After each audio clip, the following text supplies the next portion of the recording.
안녕하세요.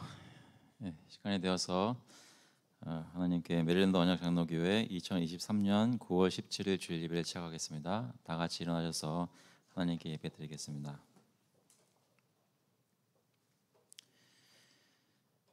Your word is a lamp to my feet and a light to my path. 주의 말씀은 내 발의 등이요 내 길의 빛이니이다. 하나님 아버지, 저희를 그냥 버려두지 않으시고 말씀을 주셔서 예수 그리스도의 말씀이 저희 마음을 사로잡고 늘 인도하시니 감사합니다. 인도하심이 오늘 이 예배의 자리까지 인도하셨사오니 하나님께서 저희 예배 가운데 함께 하시고 어떻게 무엇을 의지하여 예배드려야 할지 교훈해 주셔서 하나님이 그리스도 안에서 받으실 만한 귀한 예배 되게 인도하여 주셔서 감사드리면서 예수 그리스도의 이름으로 기도합나이다. 아멘. 다 같이 찬송가 31장, 통일 찬송가는 46장입니다. 찬양하라 복되신 구세주 예수. We'll sing hymn number 31. Praise him together.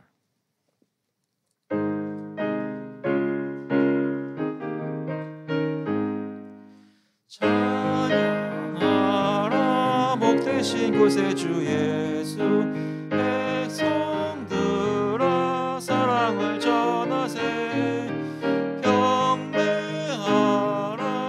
하늘의 천군과 천사 주님 앞에 영광을 돌리세. 목자같이 우리를 지키시고 종일 품에 늘 안아주시니 찬양하라 높으신 권세를 찬양 찬양 찬양 영원히 찬양하라 복되신 구세주 예수. 우리 대신 죽임을 당했네. 구주 예수 영원한 구원의 소망 경배하며 겸손히 절하세. 찬양하라 우리 죄 지신 예수. 없이 크셔라. 찬양하라 높으신 권세를 찬양 찬양 찬양 영원히 드리세. 찬양하라 복되신 구세주 예수. 천사들아 즐겁게 찬양해. 영원히 다스리시니 멸류관을 주 앞에 드리세. 구주 예수 세상을 이기시고 영광 중에 또다시 오시리. 찬양하라 높으신 권세를 찬양 찬양 찬양 영원히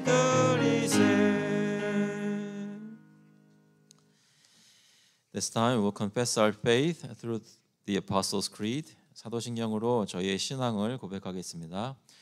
전능하사 천지를 만드신 하나님 아버지를 내가 믿사오며 그 외아들 우리 주 예수 그리스도를 믿사오니 이는 성령으로 잉태하사 동정녀 마리아에게 나시고 본디오 빌라도에게 고난을 받으사 십자가에 못 박혀 죽으시고 장사한 지 사흘 만에 죽은 자 가운데서 다시 살아나시며 하늘에 오르사 전능하신 하나님 우편에 앉아 계시다가 저희로서 산자와 죽은 자를 심판하러 오시리라. 성령을 믿사오며 거룩한 공예와 성도가 서로 교통하는 것과 죄를 사하여 주시는 것과 몸이 다시 사는 것과 영원히 사는 것을 믿사옵나이다. 아멘. 앉아주시기 바랍니다. This time we'll confess our sins together to the Lord and confess our sins as we believe in the trustworthy words of Christ that all the sins of our past, present, and future are forgiven in Him. 같이 기도하실 때 예수 그리스도께서 저의 과거, 현재, 미래의 모든 죄들을 용서해 주시는 것 기억하시면서 하나님께 담대히 또 간절히 나와 회개 기도하겠습니다. 같이 기도하시겠습니다. 하나님 아버지 감사합니다. 주님께 나와 기도합니다. 아버지 주님께서 들어보시고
And because of him you are in Christ Jesus, who became to us wisdom from God, righteousness and sanctification and redemption, so that as it is written, let the one who boasts boast in the Lord.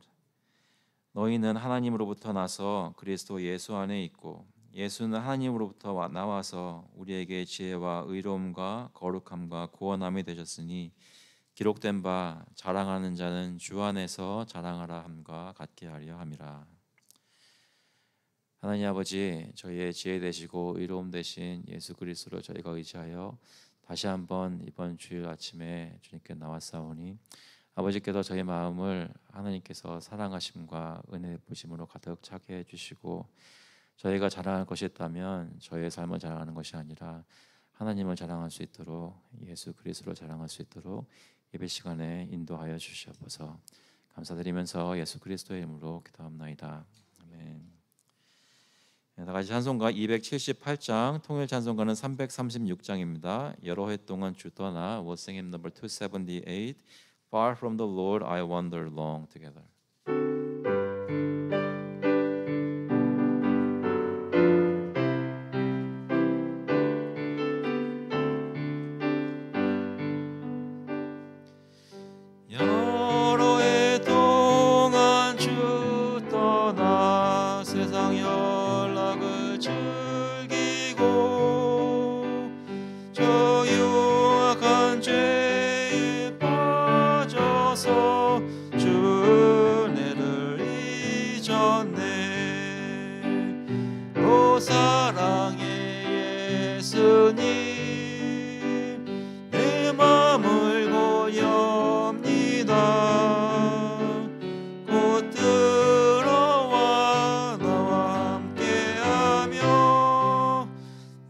생명이 되소서.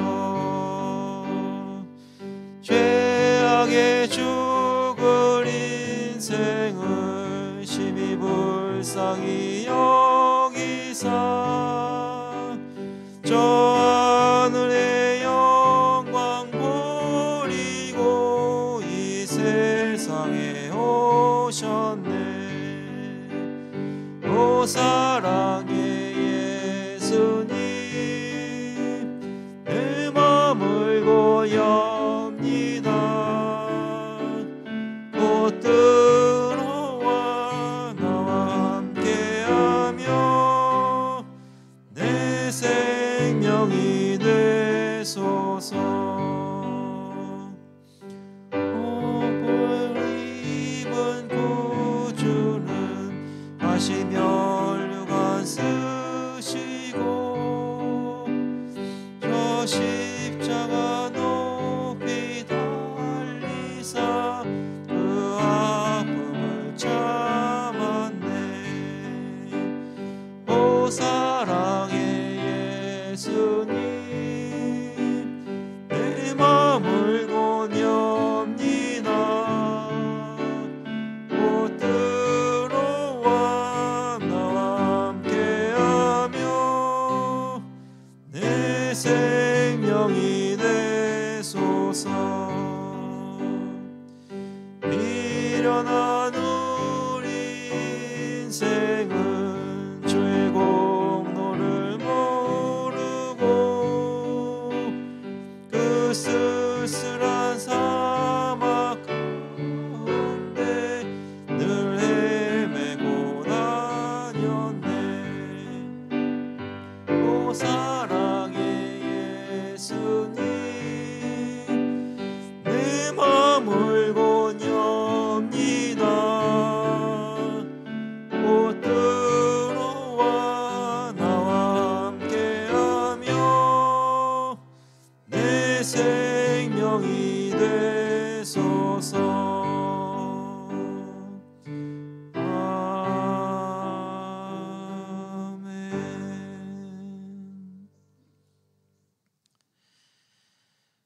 같이 기도하시겠습니다. 하나님 아버지, 주님께 나와 예배드리는 가운데 주님을 바라보며 다시 한번 주님의 은혜를 구합니다. 여기 앉아 계시는 모든 교우님들 한 사람 한 사람 또 모든 가족들 주님께서 붙들어 주시고 그 마음속에 예수 그리스도를 바라보며 마음속에 위로를 얻고 힘을 얻을 수 있도록 예배 시간을 붙들어 주시옵소서. 아버지, 각 가정마다 여러 가지 문제와 걱정과 근심이 있다면 주님께서 돌아보시고 주님께서 마음을 치유해 주시고 또 몸을 온전케 하여 주시옵소서. 특별히 저희 가운데 몸이 아파서 또 집에 계시는 분 계십니다. 주님께서 돌아보시고 은혜를 부어 주시고 온전히 치유될 수 있도록 긍휼을 베풀어 주시옵소서. 또 저희 가운데 이번 주에 큰 수술을 앞두고 있는 또 아이도 있습니다. 주님께서 돌아보시고 주님께서 찾아가셔서 의사들의 손을 붙들어 주시고 주님께서 함께 하시는 그런 수술대가 될 수 있도록 인도하여 주시옵소서. 아버지께서 저희 가운데 역사하셔서 영육간에 강건하게 하심을 느낄 때에 저의 삶 속에 세상에 자랑할 만한 건 많이는 없어 보일지라 하더라도 오히려 가난하고 궁핍한 가운데 주님께서 저희를 다 찾아오시고 저희 마음속에 위로하시고 함께하시고 영생의 소망을 갖게 하시는 것 이번 주에 경험할 수 있도록 주님께서 긍휼을 베풀어 주시옵소서. 예배 가운데 그것을 마음속에 깨닫고 하나님 다시 바라보는 시간 되게 하시고 그리스도의 복음으로 기뻐하는 시간 되게 주님께서 역사하여 주시옵소서. 아버지, 저희 이웃들을 바라보며 같은 긍휼히 여기는 마음으로 하나님이 저희를 불쌍히 여기셨던 것처럼 저희도 저희 주위에 있는 사람들을 불쌍히 보며 그들과 그다지 다른 사람들이 아닌데 그들이 아직 예수를 모르고 있다는 것에 저희 마음이 아프게 하시고 저희로 하여금 그들과 복음을 나눌 수 있게 입술을 열게 하시고 삶을 나눌 수 있게 하시고 다가갈 수 있도록 성령님께서 저희들을 각자를 인도하여 주시옵소서. 아버지, 저희가 살고 있는 나라를 위해서 계속 기도하고 또 이 세상을 위해서 계속 기도합니다.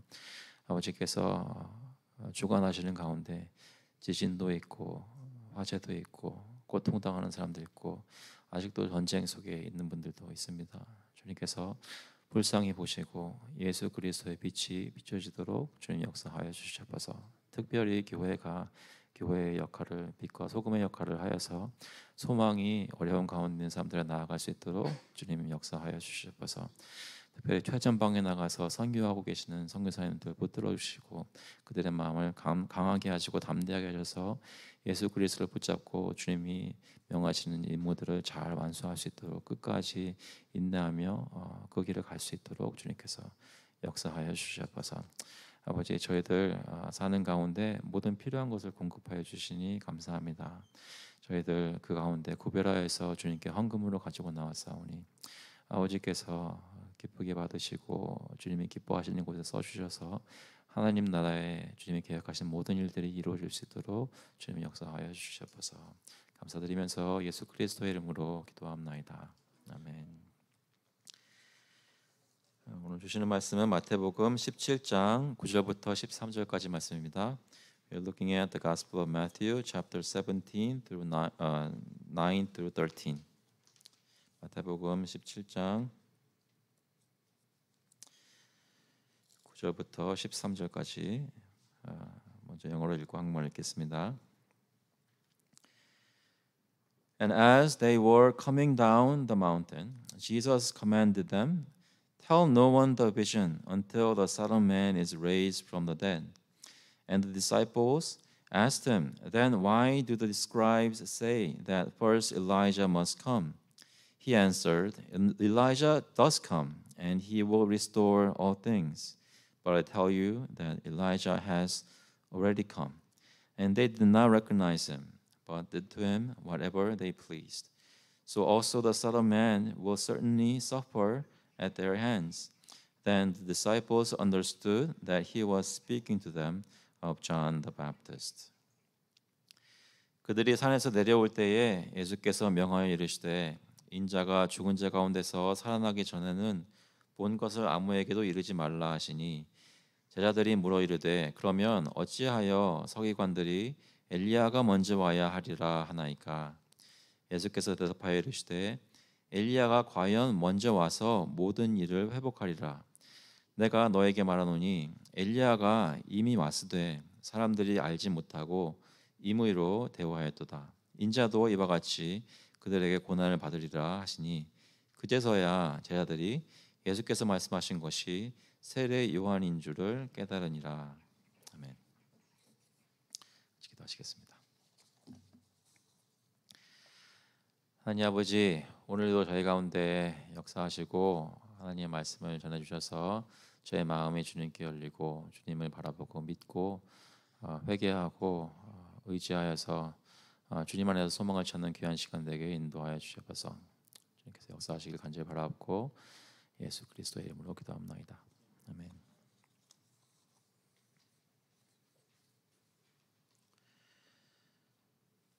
여러분 성경을 읽으실 때 혹시 생기시는 질문들이 없으십니까?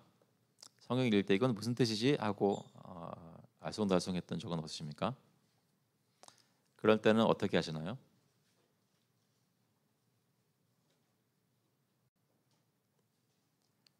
그냥 질문 생기는 대로 가만히 계세요? 아니면 혹시 물어보시는 분들 계세요? 옆에 성경을 좀 잘 알고 계시고 여러분들이 신뢰할 만한 그런 질문들을 할 만한 분들은 계십니까? 신앙의 친구들 또는 여러분이 존경하는 분들. 때로는 성경이 어떤 곳을 읽으면 다른 곳의 말씀과 이렇게 안 맞는 것 같이 느껴질 때도 있습니다. 그때 좀 당황되죠. 하나님이 여기서 잘못 말씀하신 것인가 생각될 만큼 서로 안 맞는 것 같은데 그렇게 느끼실 때는 어떻게 하시나요?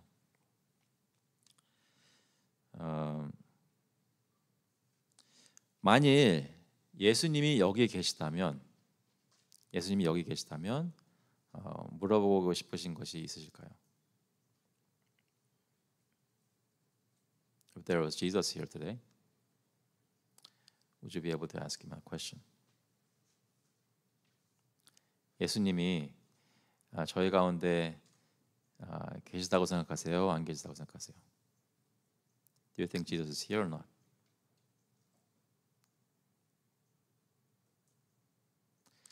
네, 깜짝 놀라네요.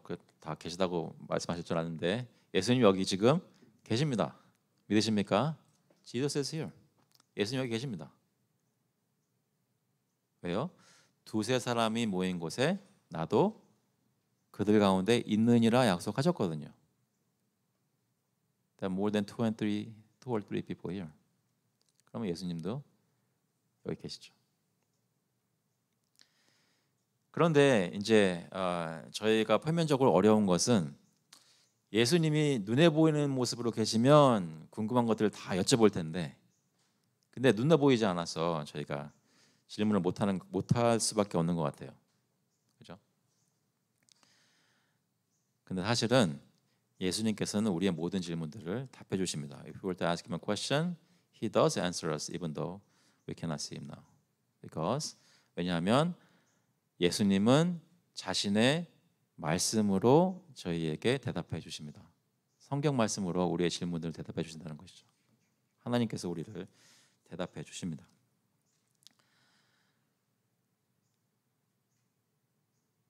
만약에 저희가 예수님께 여쭤볼 수 있는 질문 한 가지를 고르라고 한다면 여러 가지가 있겠지만 성경에 관한 질문들도 있겠지만 혹시 이런 질문을 묻지 않을까 싶습니다. 예수님 믿고 사는 삶이 왜 이렇게 힘듭니까? 라는 질문을 할지도 모르겠습니다. You might ask, why is it so hard to believe in Jesus? 예수님 믿고 사는 삶이 왜 이렇게 힘듭니까? 예수님 믿고 사니까 너무나 행복하고 기쁘고 너무나 쉬워요 하시는 분 혹시 이 중에 계십니까? 아니면 예수님 믿고 사는 삶이 정말로 힘들어요 하시는 분 계세요?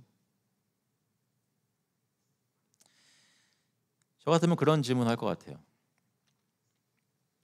예수 믿고 살면 기쁨과 감사의 삶이 연속인 줄 아는데 지금 나의 신앙의 삶은 왜 이렇게 힘듭니까? 라고 질문할 것 같아요. 우리는 언제 주님의 은혜의 폭포수 가운데 묻혀 살 수 있을까요? 여러분이 예수 믿고 가장 행복했던 때를 돌아보시면 그것이 얼마나 사람에 따라 다를 수 있겠지만 비교적 봤을 때 짧았는지 한번 곰곰이 생각해 보시면 그 질문이 안 나올 수가 없습니다. 오늘 본문에 보시면 이 배경은 세상 그 누구보다도 예수님의 영광스러운 모습을 직접 눈으로 본 베드로와 야고보와 요한도 예수님께 질문이 있었습니다. 그 내용인데요. 그 내용 기억나시나요? 높은 산에 올라가셨습니다. So they were in a high mountain and they saw Jesus change, turn into a very, very, very white clothing and shiny face. 하나님의 영광을 보신 것이죠. 보이신 것이죠. 거기서 그 하나님의 아들의 영광을 경험하고 내려오는 중에 있는 본문입니다. 그런데 그때 올라가서는 예수님이 하나님의 아들인 것을 보고 그 영광을 목격하였고 모세와 엘리야가 나타나서 대화하는 것을 목격하였습니다. 빛난 구름 가운데 하나님 아버지께서 말씀하시는 것을 들었고 그의 말씀을 듣고 순종하라고 이가 내 사랑하고 기뻐하는 아들이 이 말을 들으라고 그 하나님의 음성을 듣고 내려왔습니다. 두렵고 떨 때에 예수님께서 직접 만져주시는 그 따뜻함을 경험하고 마음속에 다시 한번 위로와 확신을 받고 내려오고 있는 중입니다. 그러니까 이 세 제자들은 짧은 시간 가운데 그리스도의 영광과 은혜를 경험한 것입니다. 그러면 산을 내려옵니다. 근데 9절에 보니까 이렇게 말씀합니다. verse 9 보시면 그들이 산에서 내려올 때에 예수께서 명하여 이르시되 인자가 죽은 자 가운데서 살아나기 전에는 본 것을 아무에게도 이르지 말라 하시니.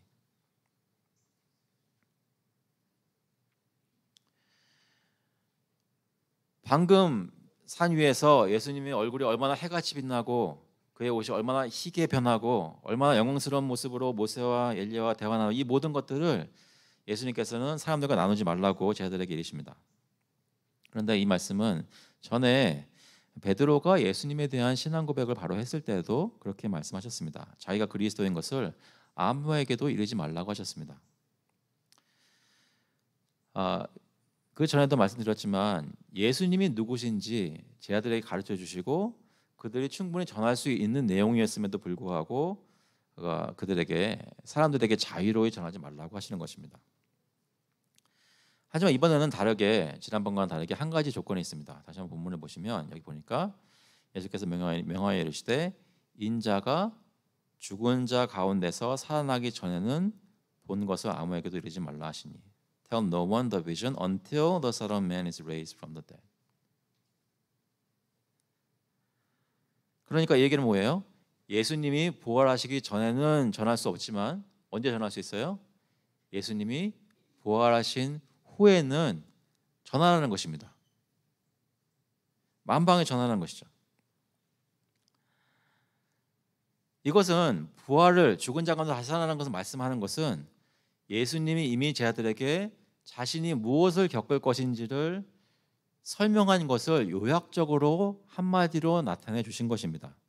다시 한번 기억해 보시면 마태복음 16장 21절에 이때로부터 예수 그리스도께서 자기가 예루살렘에 올라가 장로들과 대제사장들과 서기관들에게 많은 고난을 받고 죽임을 당하고 제3일에 살아나야 할 것을 제자들에게 비로소 나타내시니. 그러니까 제3일에 나타낼 것을 부활을 얘기한다는 것은 예수님께서 예루살렘에 올라가 잡히셔서 모든 고난 받으시고 십자가에서 죽으시고 사흘 만에 부활할 것을 다 통틀어서 얘기를 하는 것이라는 말씀입니다. 그것을 인자가 죽은 자 가운데서 살아나기 전이라는 한마디 표현으로 말씀하셨습니다.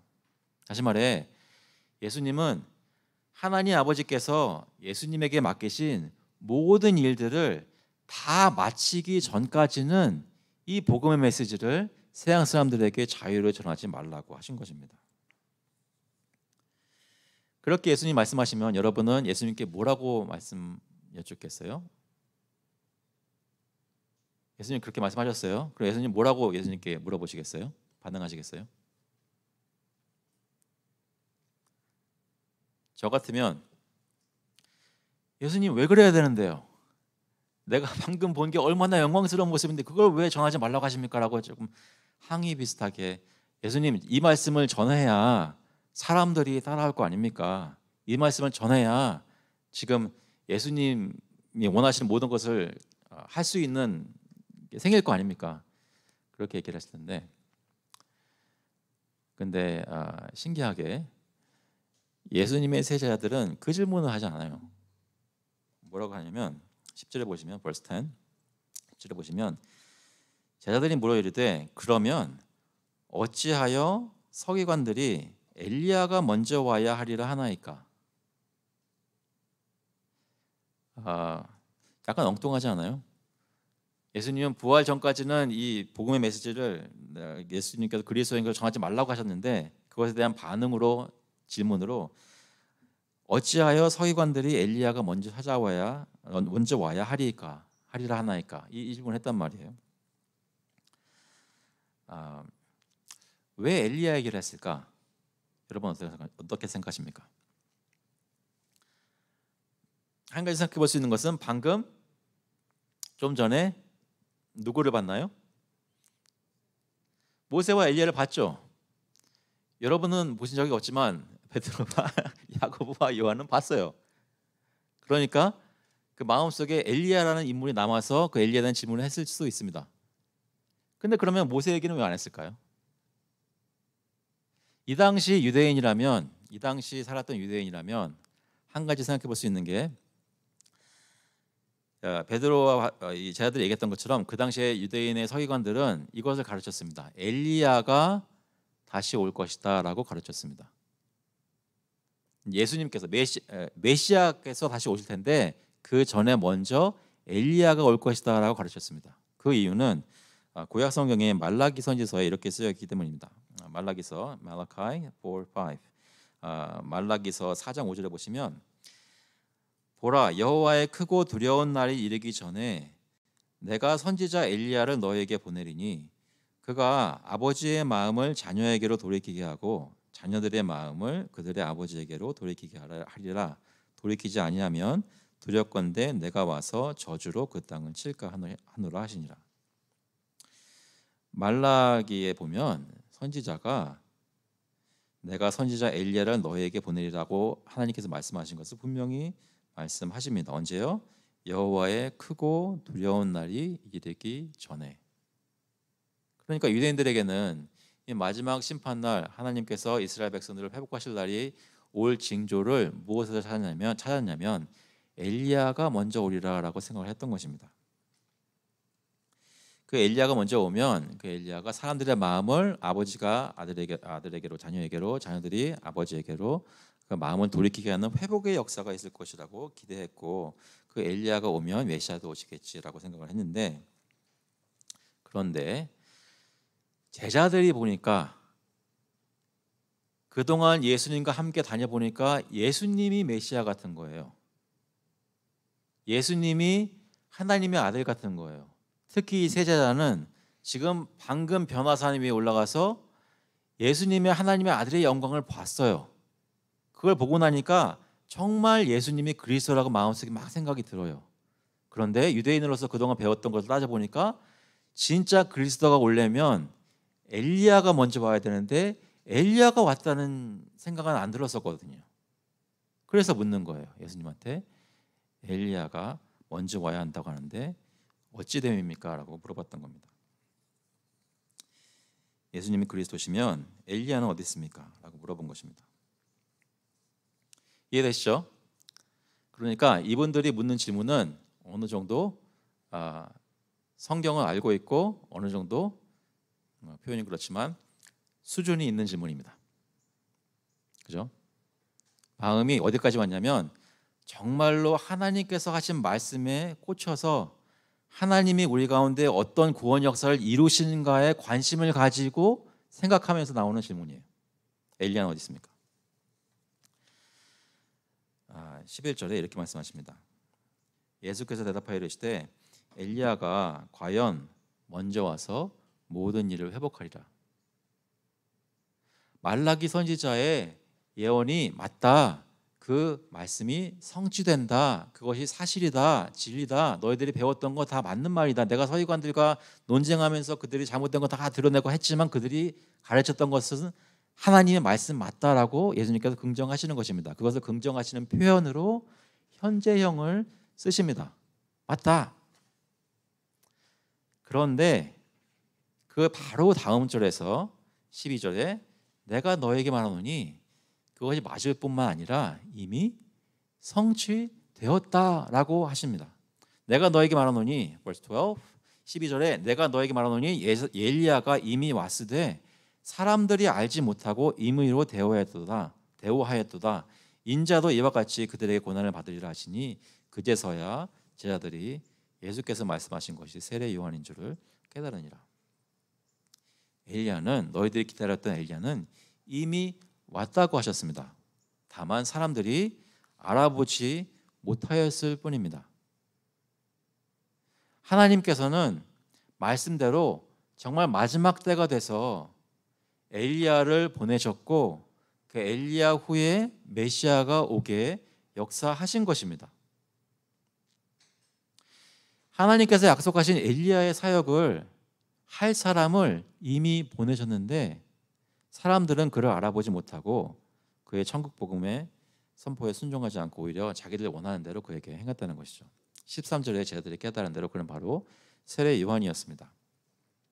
세례 요한이 이 땅에 왔을 때 그는 광야에서 가난하게 살았습니다. 마태복음 3장 4절에 보시면 이 요한은 낙타 털옷을 입고 허리에 가죽띠를 띠고 음식은 메뚜기와 석청이었더라. 메뚜기와 석청을 먹었다는 얘기는 뭐예요? 이 사람이 굉장히 건강식을 먹었다는 얘기가 아니라 이 사람은 굉장히 가난했다는 얘기예요. 광야에서 살면서 빈곤하게 살았다는 얘기입니다. 광야에서 세례 요한은 회개하라, 천국이 가까이 왔다고 선포하였습니다.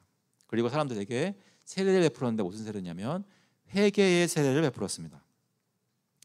유대인들은 특히 바리새인들과 사두개인들은 자기들이 아브라함의 아들이라고 자랑스럽게 여기는 교만한 마음이 있었습니다. 그런데 세례 요한은 그들에게 회개하라고 독사의 자식들이라고 하면서 정죄하면서 회개하라고 촉구하였습니다.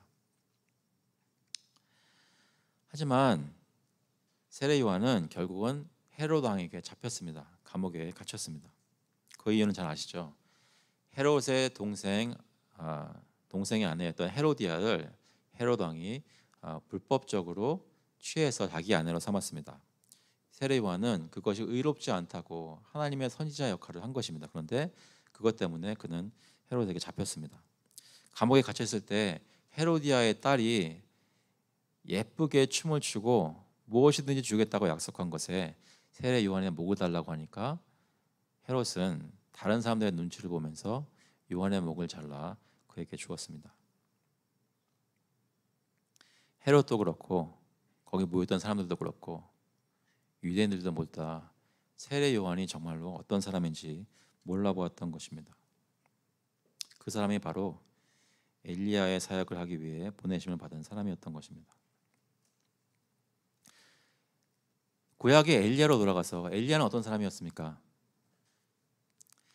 엘리야도 하나님의 말씀을 순종하지 않는 아합 왕을 대적하여 하나님의 말씀을 선포하고 3년 동안 가뭄이 있을 것을 선포했던 아합 왕과 그의 왕비 이세벨로부터 미움을 잔뜩 받았던 사람이었습니다.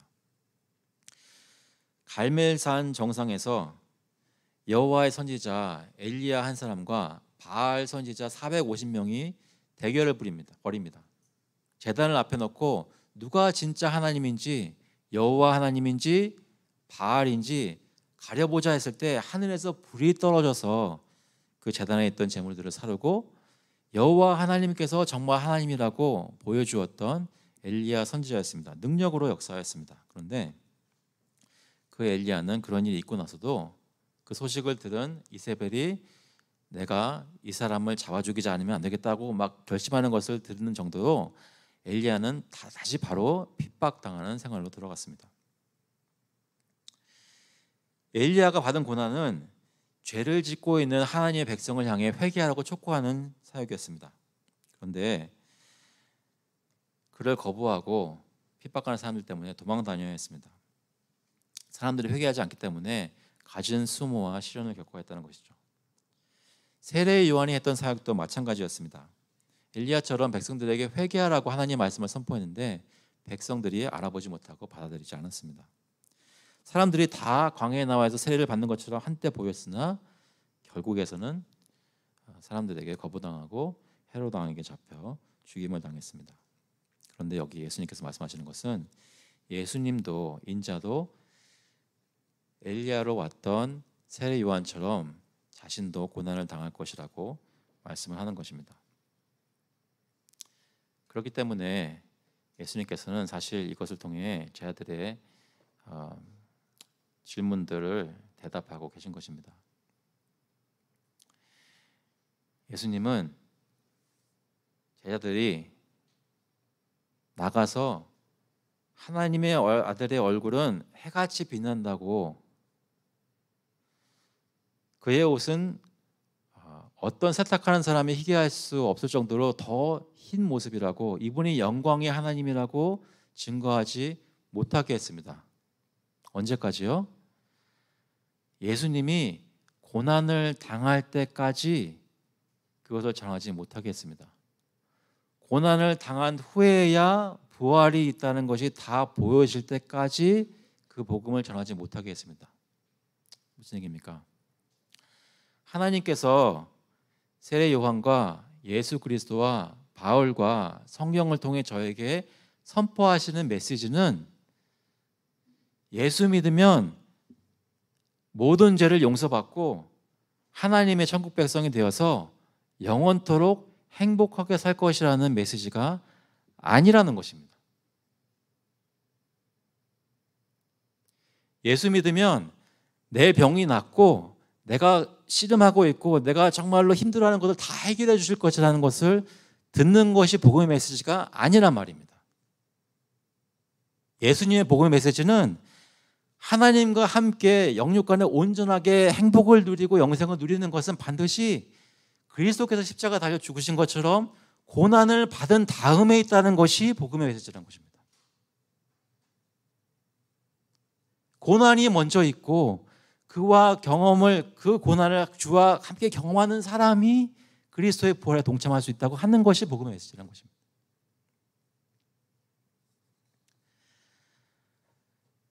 예수 그리스도를 믿으면 모든 죄를 용서받고 하나님의 천국 백성이 된다는 메시지가 잘못 선포되거나 잘못 이해될 때가 있습니다. 잘못 선포될 때는 이렇습니다. 잘못 이해될 때는 이렇습니다. 예수님이 우리 대신 우리가 당해야 할 모든 고난과 형벌을 다 받으셨으니 그를 믿기로 결심만 하면 하나님의 자녀로 특권을 누리며 영광스러운 영생을 누리게 될 것이라고 전하고 이해하는 것이 잘못된 메시지입니다. 내가 결심만 하면 하나님의 자녀가 되니까 이제는 내 앞에 행복한 삶이 있을 거라고 하는 것이 잘못된 메시지란 말입니다. 더 나아가서는 언뜻 듣기에는 우리 자신의 공로를 의지하지 않고 전적으로 예수 그리스도를 의지해서 하나님의 의로움을 은혜로 받는 그런 삶을 말하는 것 같으니까 맞는 메시지 같고 그것이 복음 같지만, 하지만 여기서는 이 메시지에는 예수님처럼 우리도 고난을 당하여야 한다는 메시지가 빠져 있습니다.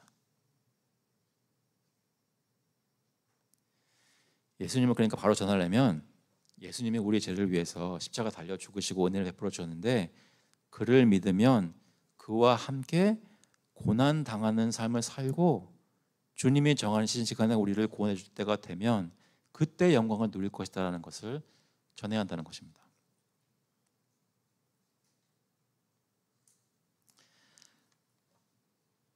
고린도후서 1장 8절에 이렇게 말합니다. 형제들아, 우리가 아시아에서 당한 환난을 너희가 모르기를 원하지 아니하노니 힘에 겹도록 심한 고난을 당하여 살 소망까지 끊어지고 우리는 우리 자신이 사형 선고를 받은 줄 알았으니 이는 우리로 자기를 의지하지 말고 오직 죽은 자를 다시 살리시는 하나님만 의지하게 하심이라.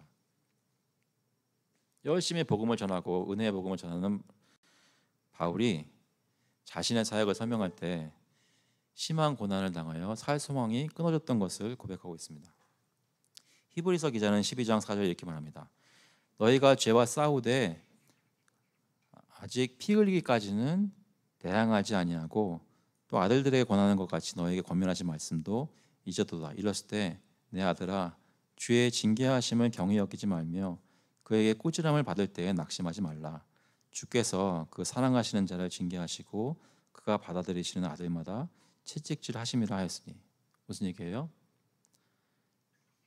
채찍질을 맞지 않으면 정말로 하나님의 아들이라는 것을 제대로 깨닫지 못한다는 것입니다.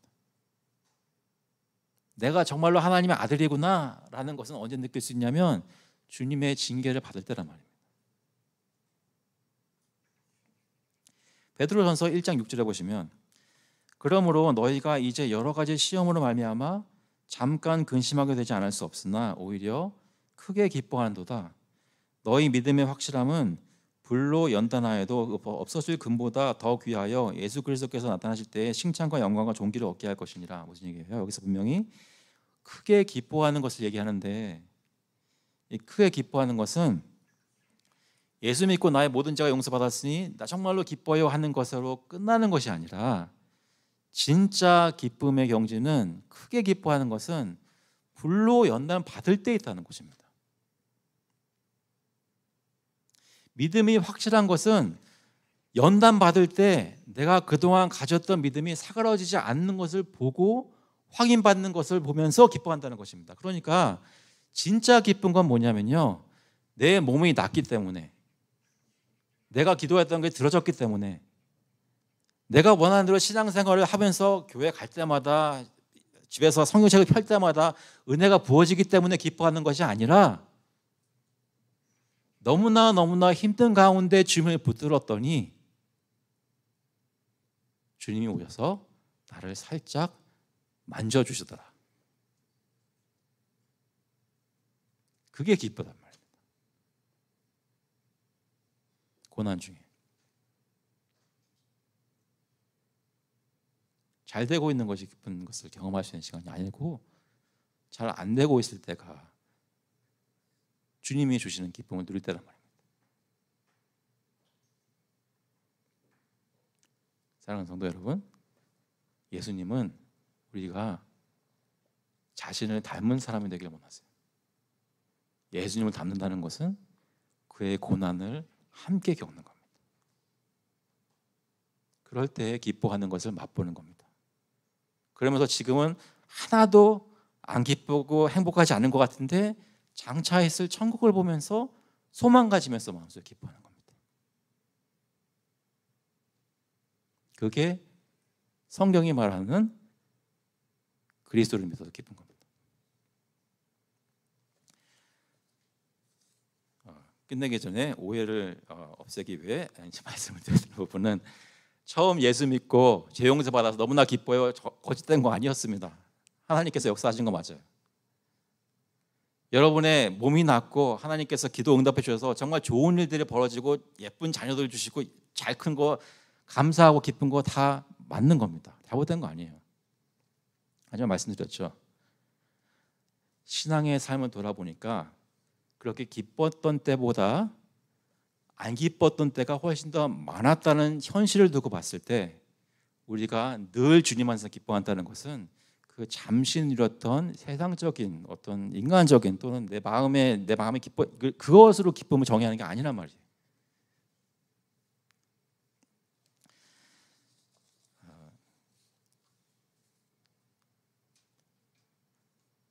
이렇게 말씀을 마치겠습니다.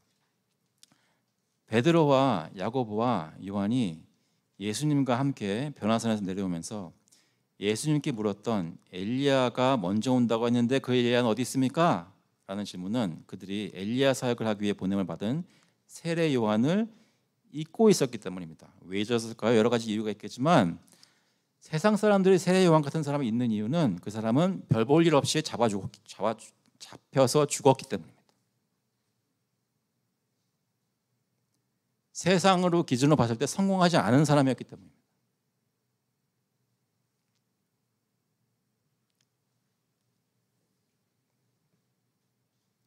그런데 세례 요한은 고난과 핍박 가운데 하나님이 지키시는 엘리야 사역을 다 완수했습니다. 그래서 하나님의 말씀이 성취가 되고 그리스도의 복음이 선포가 된 것입니다. 예수님 똑같은 말씀하고 계십니다. 세례 요한처럼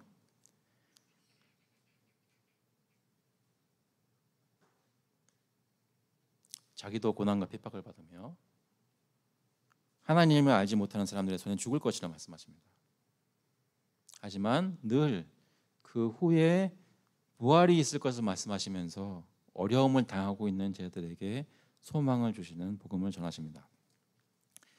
우리의 삶도 마찬가지입니다. 우리의 평생은 하나님이 예배하신 시간 가운데 잠깐입니다. 믿으십니까? 하나님이 예배하신 시간 영생 가운데 아주 잠깐의 삶을 지금 살고 있습니다. 그런데 고난이 잠깐이라는 얘기는 우리가 지금 겪고 있는 고난이 평생이 될 수 있다는 얘기예요.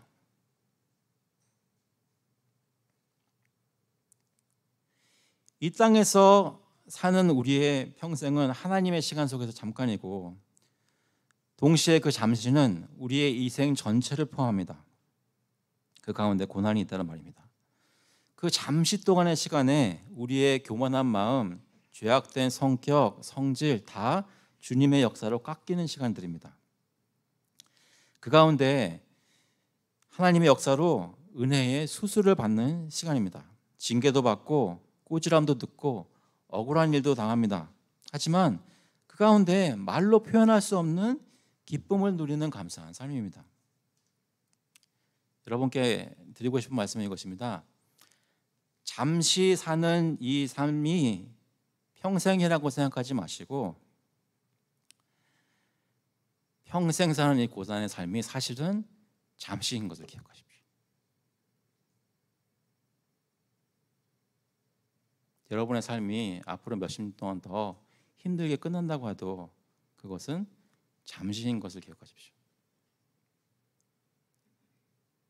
그 가운데 우리도 모르는 사이에 우리의 성품과 우리의 삶이 조금씩 하나님이 원하시는 기뻐하시는 그리스도 닮은 겸손한 사랑이 넘치는 거룩한 사람들로 만들어지는 것입니다. 믿으십니까? 예수 그리스도께서 지금도 우리를 그렇게 이끌고 계시다는 사실을 마음속에 굳게 확신하고 주님께 감사드리는 저와 여러분 될 수 있기를 그리스도의 이름으로 축원합니다. 자, 한번 기도하시겠습니다. 하나님 아버지, 저희의 삶 속에 역사하셔서 그리스도께서 가셨던 길이 무엇인지 조금씩 더 알게 하시고 우리의 어리석음과 허물과 불순종으로 때로 하나님으로부터 징계를 받기도 하고 또 하나님 따르겠다고 따랐는데 세상은 알아주지 않고 또 마음에 또 삶 속에 여러 가지 어려움들이 찾아올 때 주님 저희의 마음을 주님께 드리고 주님이 말씀하신 것을 붙잡아서 마음이 쓰러지지 않고 오히려 하나님이 약속하신 부활을 바라보며 고난을 능히 이겨낼 수 있도록 주님 인도하여 주시옵소서. 감사드리면서 예수 그리스도의 이름으로 기도합나이다. 아멘. 다 같이 일어나셔서 찬송가 145장 통일 찬송가도 145장입니다. 오 거룩하신 주님, we'll sing hymn number 145, O sacred head now wounded together.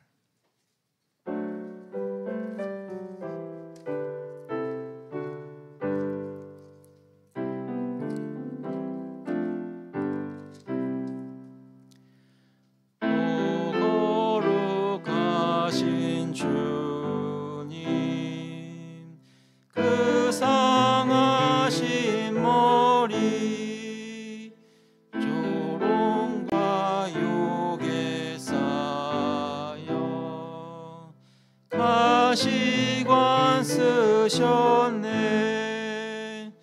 아침에 처럼 밝던 주님의 얼굴이 고통과 지옥으로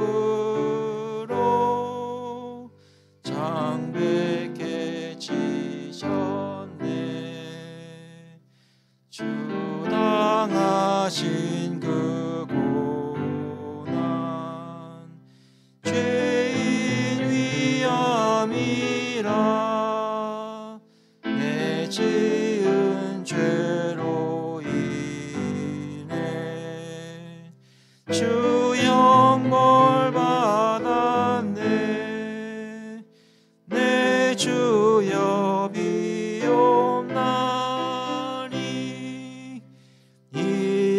악한 죄인은 은혜와 사랑으로 늘 지켜주소서.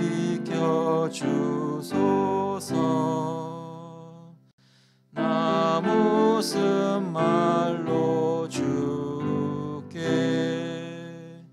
다 감사드리랴. 끝없는 주의 사랑 한없이 고마워. 보잘것없는 나를 주의 것 삼으사 주님만 사랑하며 나 살게 하소서.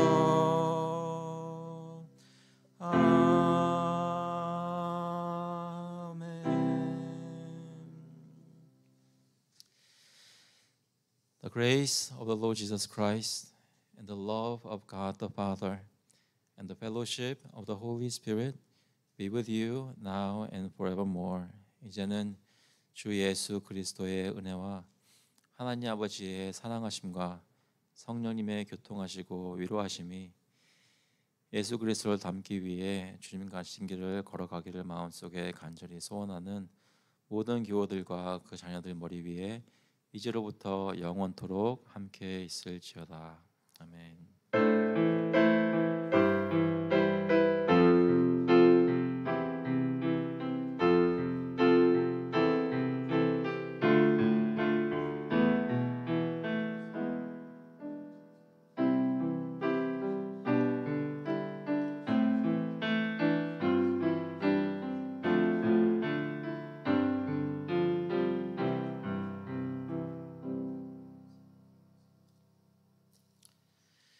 예, 감사합니다. 예배를 마쳤습니다. 자리에 앉아주시기 바랍니다. 주본 말씀 잠시 보시면 오늘 예배하게 계신 하나님께 감사를 드립니다. 속을 위덮게 출석을 확인해 주시기 바랍니다. 계속 교우들과 이웃들과 나를 위해 기도해 주시고요. 오늘 받으신 주보 간지로 아마 그 선교 편지가 하나 들어가 있을 텐데요. 그 선교 편지 밑에 보시면 그 QR 코드인가요? QR 코드가 있습니다. 그것을 이렇게 찍으시면 이번 주 화요일 저녁 8시에 있는 그 스펜서 카멘 선교사님, 저희 서포터 선교사님 그 오픈하우스 모임이 온라인으로 있습니다. 그래서 아시는 대로 가셔서 동남아시아 가셔서 지금 사역을 하고 계시고 이제 사역지를 이제 곧 옮기시게 될 텐데 좀 소개를 하십니다. 그래서 어떤 계획을 가지고 계신지 또 어떤 사정인지 또 혹시 좀 듣기를 원하시고 또 기도하실 때 도움 받기를 원하시면 그 오픈하우스 모임에 참여해 주시면 감사하겠습니다. 지난주에 말씀드린 대로 볼티모 홈리스 아우리치가 다음 주일 예배 후에 있는 거 기억하시고 많은 참여를 부탁드립니다.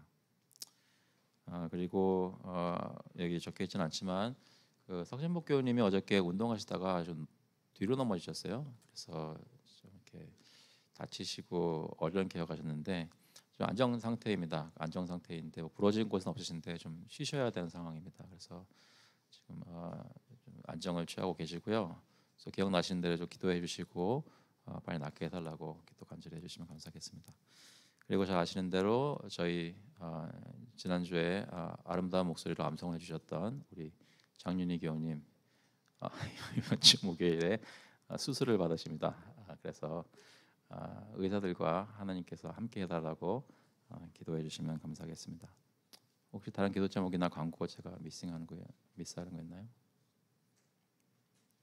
그리고 지금 방문하신 분 계시는데 또 오랜만에 얼굴 보는 페이지 또 지영 형제 그리고 은경자매 또 같이 교제 나누시면서 안부 물어주시면 감사하겠습니다. 주일 친교하겠습니다.